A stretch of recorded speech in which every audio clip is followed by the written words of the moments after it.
Hello everyone. तो आज हम एटॉमिक स्ट्रक्चर के 10 क्वेश्चंस देखने वाले हैं। 10 विद इन ट्राई करेंगे विद इन 10 मिनट हो जाए, है ना। ये सारे 10 क्वेश्चन बेहतरीन क्वेश्चन होंगे। मतलब आपका कॉन्सेप्ट अगर क्लियर नहीं है तो आप इन क्वेश्चन के थ्रू कॉन्सेप्ट क्लियर कर लेंगे। तो एक क्विक रिवीजन टाइप सा है। तो स्टार्ट करते हैं जल्दी जल्दी से। रिवीजन के तौर पे अपन देख लेते हैं जल्दी से, है ना। द क्वेश्चन है, the Vividh Bharati station of All India Radio broadcast on a frequency इतना गिवन है hertz, calculate the wavelength of electromagnetic wave emitted by transmitter. ठीक है, तो देखिए फ्रिक्वेंसी कितना गिवन है, इतना गिवन है। अब वेवलेंथ ऑफ फ्रिक्वेंसी की बात कर रहा है तो अपन को फॉर्मूला पता है। वेवलेंथ ऑफ फ्रिक्वेंसी से रिलेटेड क्या होता है, mu equal to C by lambda. C क्या है, स्पीड ऑफ लाइट है ना। तो यहाँ से अगर हमारे पास म्यू गिवन था लेकिन ये किलो हर्ज में था तो इसको हर्ज में चेंज कर लेंगे, मल्टीप्लाइड बाई 1000 कर लेंगे तो अपने पास निकल के आ जाएगा। इसको ऐसे लिख सकते हैं ना, हर्ज में आ गया। सी की वैल्यू पता होती है, लैम्डा पूछा था आपके पास, ये आ जाएगा। तो कभी किलो हर्ज को मल्टीप्लाई कर लोगे इतने से तो वो हर्ज में चेंज हो जाएगा। ठीक है, आइए देखते हैं नेक्स्ट क्वेश्चन। नेक्स्ट क्वेश्चन है कैलकुलेट, ये म्यू बार क्या होता है, वेव नंबर होता है, इसको बोलते हैं वेव नंबर। ठीक है, इनवर्स ऑफ वेवलेंथ को बोलते हैं wave number. And mu yellow radiation है वेवलेंथ इतना। ठीक है, कैलकुलेट वेव नंबर आपसे पूछा था। तो देखो वेव नंबर बराबर क्या हो जाएगा, म्यू बार इक्वल टू 1/λ और यहाँ म्यू बार इक्वल टू 1 इतना हो जाएगा। ठीक है, लैम्डा की वैल्यू गिवन थी ना आपको यहाँ पे एंगस्ट्रॉम में, तो यहाँ से आ जाएगा। अब अच्छा सेंटीमीटर में आपसे पूछा है तो कभी एंगस्ट्रॉम को अगर सेंटीमीटर में चेंज करना हो तो एंगस्ट्रॉम को आप मल्टीप्लाई कर दो कितने से पता है, 10⁻⁸ तो आपके पास वो सेंटीमीटर में हो जाएगा। ठीक है, और ऐसे भी आप निकाल सकते हो। तो यहाँ पे आपके हमने मल्टीप्लाई करके लिख दिया 10⁻⁸, है ना। लैम्डा की वैल्यू पुट कर दिया, सेंटीमीटर में हो गया। और 1/λ को ही म्यू बार बोलते हैं, तो म्यू बार ये निकल के आ गया पूरा आपका इसको सॉल्व करने के बाद ये। ठीक है, तो आप याद रख लो ये सारे फॉर्मूले को। और म्यू इक्वल टू क्या होता है, C/λ होता है, तो C इंटू म्यू बार होता है। ठीक है, अब म्यू बार आपके पास ये निकल के आ गया और म्यू ये फ्रिक्वेंसी है और C आपको पता था, म्यू बार ये हो गया तो आपके पास फ्रिक्वेंसी इतना निकल के आ जाएगी। ठीक है, तो अपने पास ये आंसर हो जाएगा। आइए दूसरे क्वेश्चन को देखते हैं। Calculate the energy of a photon of sodium light of wavelength 9 joules. तो अब देखो फोटोन की जो एनर्जी होती है E equal to n h into mu होती है ना। और यहाँ पे E बराबर n h into mu, n क्या है, नंबर ऑफ फोटॉन्स है। तो एन की वैल्यू आप क्या ले लोगे, 1 ले लोगे भाई, है ना, एक फोटोन के लिए। तो यहाँ पे हमारे पास अच्छा म्यू बराबर ये भी पता है आपको C/λ होता है। तो यहाँ पे हमने वैल्यू पुट कर लिया, है ना। म्यू की वैल्यू क्या पुट कर लिया, C/λ। एन की वैल्यू आपको यहाँ 1 गिवन है तो 1, और एच की वैल्यू प्लैंक्स कांस्टेंट फिक्स्ड होती है, सी की वैल्यू आपको पता होता है और लैम्डा आपको गिवन था। तो ये निकाल के सॉल्व करने के बाद इतना जूल्स आ जाएगा। अच्छा एक चीज़ इंपॉर्टेंट बात, अगर जूल को इतने से डिवाइड कर दोगे 1.6 इंटू 10⁻⁹ से तो वो इलेक्ट्रॉन वोल्ट में एनर्जी हो जाएगी। तो ये चीज़ याद रख लेना। नेक्स्ट क्वेश्चन देखते हैं। नेक्स्ट क्वेश्चन आपके पास ये है, when certain metal was irradiated with light frequency इतना, the photo electron emitted had twice kinetic energy as did photo electron emitted when the same metal was irradiated with the frequency, calculate the threshold frequency of the metal. ठीक है भाई, तो ई आई आपके पास पता है, जो incident energy होता है वो work function plus kinetic energy होता है ना। तो हम इंसिडेंट एनर्जी पहले केस में मान लेते हैं म्यू 1 फ्रिक्वेंसी था और थ्रेशोल्ड फ्रिक्वेंसी तो फिक्स होगा, plus kinetic energy equation number 1। और दूसरे केस में मान लेते हैं फ्रिक्वेंसी जब म्यू 2 दी गई तो आपके पास ये इक्वेशन आ जाएगा, काइनेटिक एनर्जी E2 मान लेते हैं 2। अब देखो पहले इक्वेशन से, इक्वेशन नंबर फर्स्ट से हमने इसको यहीं पे रहने दिया और ये वाले वैल्यू को उधर ले गया तो नेगेटिव हो गया, तो इसको ऐसे भी लिख सकते हैं। ऐसे दूसरे इक्वेशन को इस तरीके से अपन लिख सकते हैं, ये वाला, है ना। तो क्वेश्चन में गिवन है काइनेटिक एनर्जी 1 जो है वो काइनेटिक एनर्जी 2 के ट्वाइस है। देख लो यहाँ पे ट्वाइस है ना, काइनेटिक एनर्जी है। तो अब इसको वैल्यू पुट कर लो, काइनेटिक एनर्जी 1 आपके पास इतना आ गया, ये वाला। काइनेटिक एनर्जी 2 आपके पास ये है, यहाँ से मल्टीप्लाइड बाई 2। बस इसको सॉल्व, ये एच से एस कैंसिल, इसको सॉल्व कर लेंगे तो अपने पास, और म्यू 2 म्यू 1 आपको गिवन था यहाँ पे। ठीक है, तो वैल्यू पुट कर लेंगे 1/2 आ जाएगा, लेकिन हर्ज में निकालना था तो अपने पास म्यू नॉट इतना आ जाएगा सॉल्व करने के बाद। पूरा इसको सॉल्व करोगे तो, ठीक है ना। आइए देखते हैं नेक्स्ट। अब नेक्स्ट क्वेश्चन है, the ratio of the radius of 2 Bohr's orbit of lithium इतना, what would be their nomenclature. ठीक है, तो जो रेडियस का फॉर्मूला होता है बोर ऑर्बिट के लिए R=R0 into n² divide by z होता है। ये बोर ऑर्बिट होता है, ठीक है, रेडियस ऑफ बोर ऑर्बिट। तो यहाँ पे आर नॉट की वैल्यू जो कांस्टेंट होती है और लिथियम गिवन है तो यहाँ पे जेड की वैल्यू 3 हो जाएगी। तो देखो हम मान लेते हैं रेशियो ऑफ रेडियस रेशियो हम मान लेते हैं r x upon r y है, अपन को पता नहीं था, वो गिवन था कितना 1/9।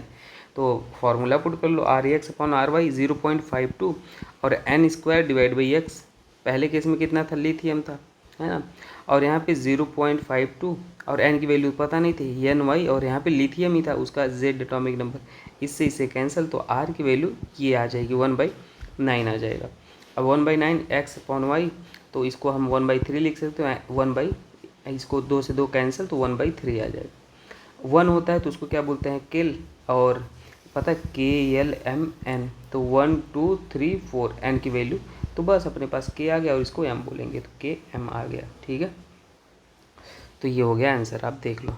नेक्स्ट देख लेते हैं, calculate the velocity of an electron present in third orbit of the lithium ion, also find the number of revolution per second that it makes around the nucleus, ठीक है।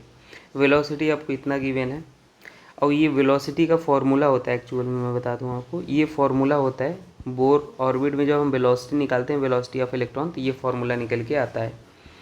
अब देखो आपको R3 के केस में radius of third Bohr orbit of lithium given है, तो ये कांस्टेंट होता है, और यहाँ पे गिवन है क्या हो जाएगा अपने पास, हम इसको किस में चेंज कर लें, ये सेंटीमीटर में निकाल लें, तो इसलिए हमने 10⁻⁸ लिख दिया। एन की वैल्यू थर्ड ऑर्बिट और लिथियम केस में जेड इतना, तो ये इतना आ जाएगा सेंटीमीटर में। वेलोसिटी का फॉर्मूला ये होता है, हमने क्या किया वैल्यू पुट कर दिया, जेड लिथियम के लिए 3, एन की वैल्यू 3, तो ये इतना आ गया। Number of revolution per second क्या होता है, velocity divide by 2πr, circular path में मोशन होता है ना, तो v अपॉन 2πr, तो वेलोसिटी इतना आ गया और 2 पाई की वैल्यू 3.14 और आर की वैल्यू इतना, तो आंसर इतना आ जाएगा, ठीक है। बस तो यही सिंपल सा क्वेश्चन था। नेक्स्ट क्वेश्चन देख लेते हैं, if the potential energy of electron in hydrogen इतना given, find the kinetic energy and total energy of electron in this orbit. Potential energy क्या हो जाता है, -2 इंटू काइनेटिक एनर्जी। अच्छा आपको पता है कि नहीं, मैं सारे रिलेशन लिख देता हूँ। पोटेंशियल एनर्जी जो होता है 2 इंटू टोटल एनर्जी हो जाता है, टोटल एनर्जी जो होता है माइनस काइनेटिक एनर्जी हो जाता है, ठीक है।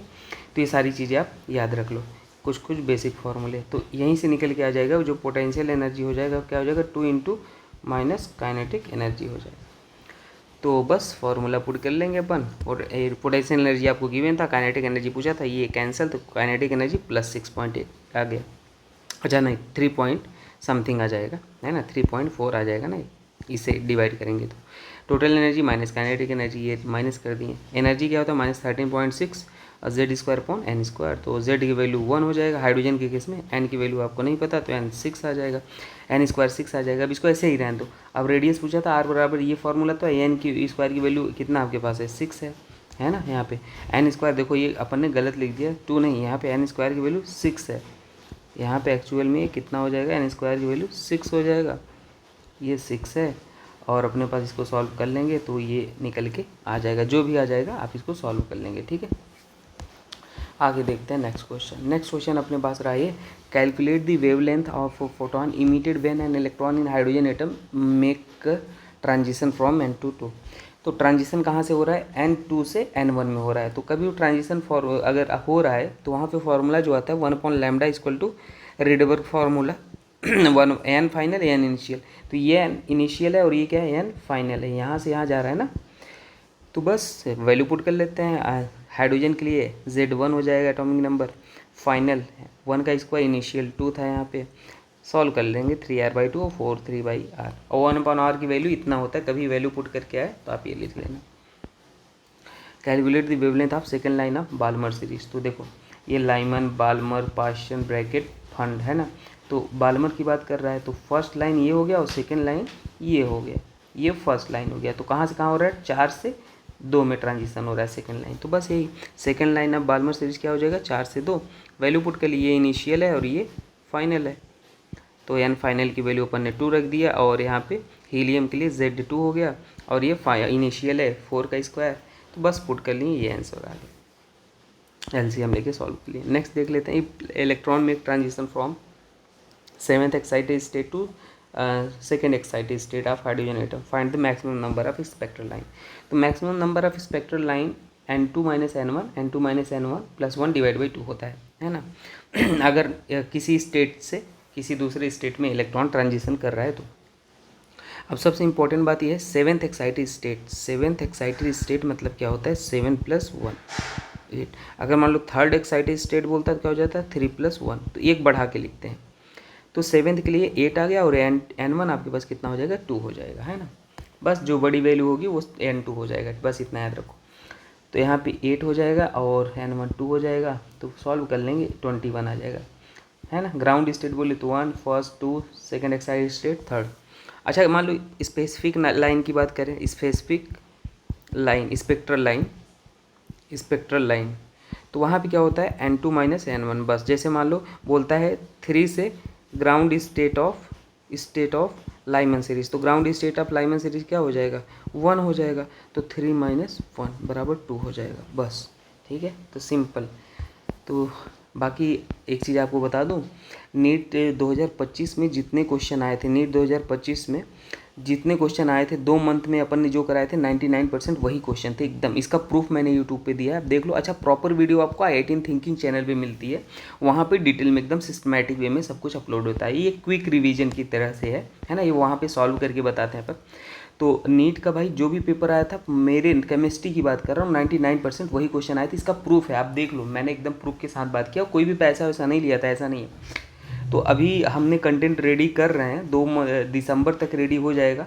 अब लास्ट टाइम तो अपन 2 महीने पहले दिए थे, जल्दी जल्दी 2 महीने कराए थे, लेकिन अभी 1 साल पहले रेडी हो रहा है कंटेंट, 1 साल से रेडी कर रहे हैं मतलब अभी। तो दिसंबर तक कंटेंट रेडी कर दूंगा और उसके बाद आप व्हाट्सएप ग्रुप पे ज्वाइन हो सकते हो, टेलीग्राम भी ग्रुप है, लेकिन i18 थिंकिंग पे आप जाओ, वहाँ पे आप देखोगे, वहाँ पे लिंक वगैरह गिवन है, आप ज्वाइन कर लो। और मेंटरशिप प्रोग्राम एक ज्वाइन अपन ने लॉन्च किया है, जिसको दिक्कत हो रही है कुछ भी प्रॉब्लम, तो 99 रुपीज़ का ज्वाइन कर सकता है, हमसे 1 to 1 बात कर सकता है वो, उसको प्रॉपर गाइडेंस मिलेगा क्या करना है कैसे करना है। हाँ लेकिन अनाउंसमेंट जो कंटेंट का है दिसंबर तक वो बाद में बताएंगे, है ना, क्या करना है कैसे नहीं करना है। लेकिन उसके पहले आप पढ़ाई करते रहो जो भी पढ़ रहे हो, और जब लॉन्च कर देंगे तो आपको बता देंगे। लेकिन हाँ तब तक के लिए आप i18 थिंकिंग पे जुड़ जाओ। मिलते हैं नेक्स्ट वीडियो में दोस्तों, थैंक यू।